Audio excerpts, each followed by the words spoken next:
Chowdhury English টিউটোরিয়ালে আমার প্রিয় ছাত্রছাত্রীদের স্বাগত। আজকে আমি West Bengal board of secondary এডুকেশনের অন্তর্ভুক্ত নবম শ্রেণীর lesson 2 all about a dog এটা সম্পর্কে কিন্তু আলোচনা করছি।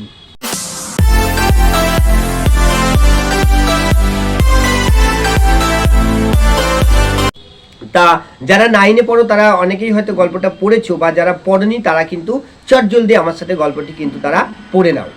এবং এই গল্পটিতে যাওয়ার আগে আমাদের জানতে হবে যে গল্পটি অল অ্যাবাউট আ ডগ, অর্থাৎ এই গল্পটি যে টাইটেল তার কিন্তু নামটা থেকে আমরা কিন্তু এটা বুঝতে পারছি যে যা কিছু ঘটনা ঘটেছিল শুধুমাত্র ওই একটি কুকুরের জন্য।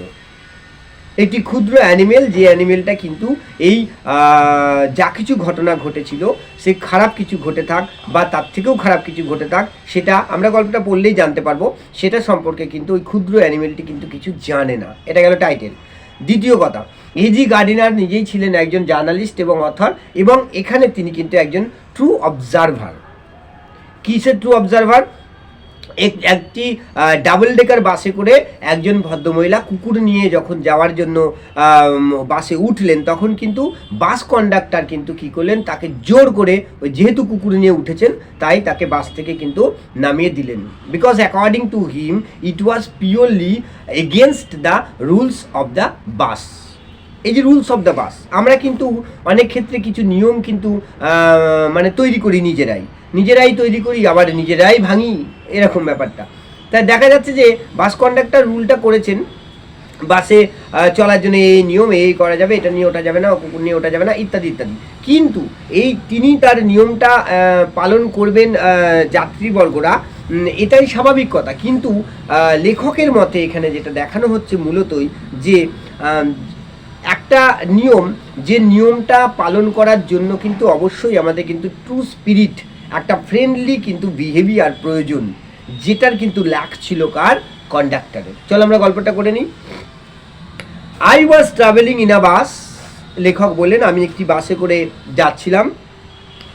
ইট was a bitterly cold night, এটি ছিল একটি তীব্র শীতের রাত্রি।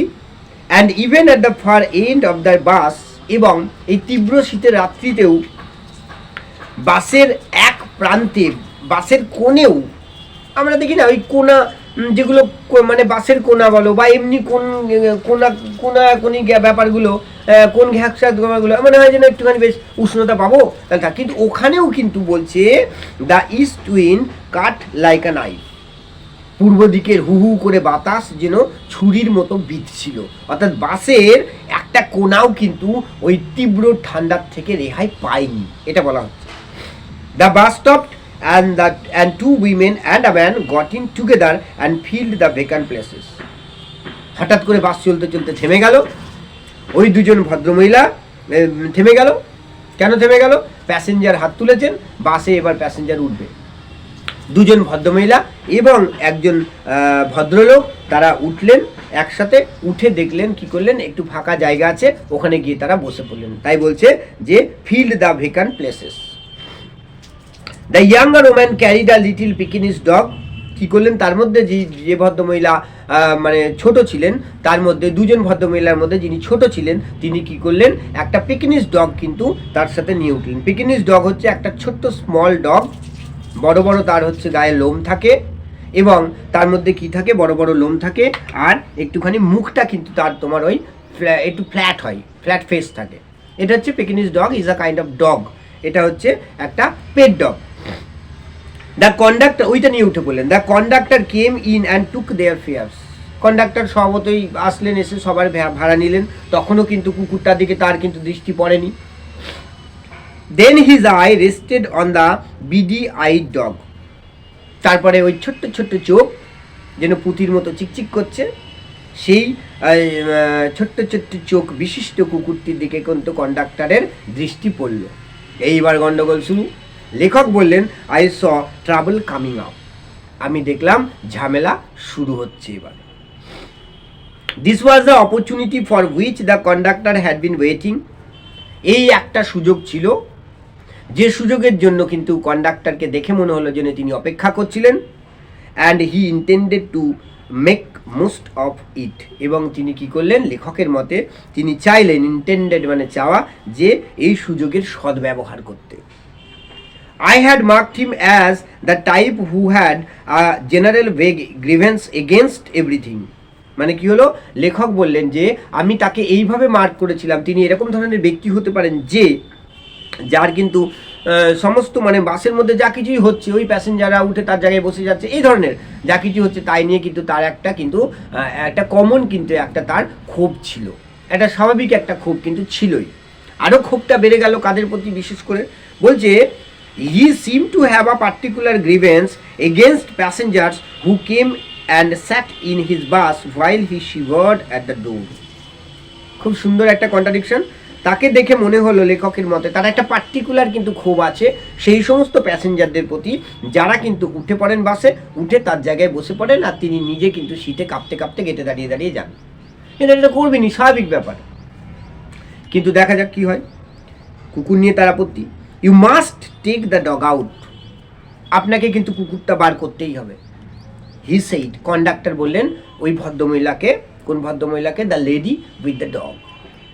I shall certainly do nothing of the kind, না আমি তো এই ধরনের কিছু করবোই না।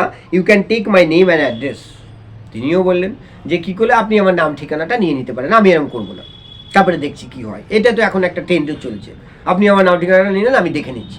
যাই হোক, সেইড দ্য ওম্যান, ভদ্রমহিলা বললেন। She had evidently expected the challenge and new the reply. তিনি কি করলেন, তিনি স্পষ্টতই দেখা গেল তিনি কি করলেন, তিনি চ্যালেঞ্জটা মনে হলো অ্যাকসেপ্ট করলেন, এবং তিনি কিন্তু জানতেন এর উত্তরটি কী হবে। এরকম যদি তিনি বলেন, তিনি জানতেন, তার কন্ডাক্টর কিন্তু তাকে কিন্তু বাধ্য করে নামিয়েই দেবেন। You must take the dog out, that's my order, কন্ডাক্টরও ছাড়ান নন, তিনি বললেন যে আপনাকে কুকুরটা বের করতেই হবে, এটাই আমার আদেশ। I won't go on the top of the bus in such weather, এরকম আবহাওয়ায়, এরকম শীতার্ত একটি রাত্রিতে আমি কিন্তু বাসের ছাদে যেতে পারবো না। কন্ডাক্টর কিন্তু তাকে বাসের ছাদে প্রথমে যেতে বলেননি, তিনি নিজেই বললেন ইট উড কিল মি, এই ঠান্ডায় আমি মরে যাব। সেইড দ্য ওম্যান, ভদ্রমহিলা বললেন। তার সাথে থাকা আরেকজন ভদ্রমহিলা কি বললেন, certainly not, said her lady companion, তার সাথে যে ভদ্রমহিলা ছিলেন একজন কম্প্যানিয়ন মানে তার ফ্রেন্ড, তার সাথী, তাকে তিনি বললেন যে না না, নিশ্চিতভাবে উপরে যাওয়া যেতেই পারে না। You have got a cup as it is, দেখে তো মনে হচ্ছে তোমার খুব ঠান্ডাও লেগেছে, তুমি কেন উপরে যাবে, না না উপরে যেও না। It's nonsense, said her male companion, এ তো ননসেন্সের মতো কাজ, আর উনি ননসেন্সের মতো কথা বলছেন, ওপরে যাওয়া যায় নাকি, না না যেও না, ওপরে যাওয়া যাবে না, মানে বাসের ছাদে। The conductor pulled the bell, conductor কী করলেন, বেলটি টানলেন, অ্যান্ড দ্য বাস স্টপড, এবং বাসটা থেমে গেল। This bus doesn't go on until the dog is brought out, কী হলো, বলছে এই বাসটা যাবে না ততক্ষণ যতক্ষণ না পর্যন্ত কুকুরটিকে বাইরে বার করা হচ্ছে। He stepped on to the pavement and waited, conductor কী করলেন, রাস্তার পাশে ফুটপাতে নেমে পড়লেন এবং অপেক্ষা করলেন কখন ওই ভদ্রমহিলা কুকুরটি নিয়ে চলে যান, তারপরে বাসটি যাবে। It was his moment of triumph, তার এইটুকু সময়, এইটুকু মুহূর্ত মনে হলো তিনি যেন জিতেছেন, তিনি জয়ী হয়েছেন, জয়ের একটা মুহূর্ত। He had the law on his side, তার মনে হলো তিনি মানে নিয়ম কানুন তিনি ঠিকঠাক পালন করতে পেরেছেন, এটাই তার নিয়ম, এটাই তার আদেশ, ল তার দিকে, তাই তিনি জয়ী হয়েছেন। Everybody in the bus was on the side of the lady and her dog, আর অন্যদিকে কী হলো, যারা বাসে করে যাচ্ছিলেন, যারা ভাড়া দিয়ে উঠেছেন, তারা জায়গা পেয়েছেন, খুব আরামে যাচ্ছেন, কেউ হয়তো ঘুমোতে যাচ্ছেন, তারা হঠাৎ করে যদি মাঝপথে বাসটা থেমে যায় ঠান্ডার মধ্যে, স্বাভাবিকভাবে তাদের মধ্যে একটা ক্ষোভ তৈরি হবে, এ তো যাচ্ছে না, আমি বেশ আরামে যাচ্ছিলাম, হঠাৎ করে কী হলো, আর তারা কেন সাফার করবেন। দে টকড ইন রেইজড ভয়েসেস, তাদের কর্মক্ষেত্রে দেরিও হয়ে যাচ্ছে, তারা কি করছে, দে টকড ইন রেইজড ভয়েসেস, তারা কি করলেন, তারা যেন সবাই একটু মানে উচ্চস্বরে সবাই বলে উঠলেন। শেমফুল, কেউ কেউ বললেন লজ্জাজনক। কল দ্য পুলিশ, আবার তার মধ্যে কেউ কেউ বললেন পুলিশকে ডাকো, পুলিশকে ডাকো। লেটস অল রিপোর্ট হিম, চলো আমরা সবাই পুলিশকে জানাই। Let's make him give us our fares back, চলো আমরা তাকে বাধ্য করাই আমাদের ভাড়া ফেরত দিতে, আমরা ভাড়া দিয়ে উঠেছি, কেন আমরা সাফার করব। ইয়েস দ্যাটস ইট, হ্যাঁ এটাই ঠিক হবে। Let's make him give us our fares back, চলো তাকে আমরা ভাড়া ফেরত দিতে বাধ্য করাই। এদিকে the little animal sat blinking at the dim lights, ছোট্ট অ্যানিমেলটি মানে পিকনিস ডগটি সে কিন্তু বসেছিল, চোখ পিট করছিল কোন দিকে, যে তোমার ওই মৃদু আলোতে কিন্তু সে তাকিয়েছিল। রাস্তার ধারে দুদিকে মৃদু আলো থাকে, বাসের মধ্যেও থাকে, ও আলোর দিকে চুপ চুপ করে কি করছে, তাকিয়ে আছে। Unconscious of the trouble he had caused, আর সে কিন্তু এই বিষয়ে কিছু জানেই না কুকুরটি, যেটা যে গন্ডগোলটা, যে ঝামেলাটা সে কিন্তু সৃষ্টি করেছে, হচ্ছে অল অ্যাবাউট এ ডগ। এইখান থেকে কিন্তু নামকরণের সার্থকতার ব্যাপারটা কিন্তু চলে আসছে। The conductor came to the door, conductor কী করলেন, দরজায় আসলেন। সাম প্যাসেঞ্জার্স ডিমান্ডেড, যেই আসলেন বাসের দরজার কাছে তখন কেউ কেউ এটা দাবি করতে লাগলেন, give us our fares back, আমাদের ভাড়া ফেরত দিন। You have engage to carry us, আপনি কী করেছেন, এই ভাড়া আমাদের জন্য যেটা নিয়েছেন, যাওয়ার জন্য যে ভাড়াটা নিয়েছেন সেটা আমাদের ফেরত দিতে হবে, আমরা এই সাফার করব না। You can't leave us here all night, আপনি আমাদের এই রাত্রে মাঝরাতে কিন্তু এই মাঝ পথে কিন্তু নামিয়ে দিতে পারেন না, এখানে ছেড়ে দিতে পারেন না। নো ফেয়ার্স ব্যাক সেই দ্য কন্ডাক্টর, তিনিও কিন্তু তিনি মানে তার দিক দিয়ে স্ট্রিক্ট, কোনো ভাড়া ফেরত হবে না। এইভাবে হচ্ছে এটি পার্ট 1। পার্ট 2 নিয়ে আমি খুব তাড়াতাড়ি দ্রুত তোমাদের সামনে হাজির হব। ততক্ষণ পর্যন্ত কিন্তু তোমরা সবাই ভালো থেকো।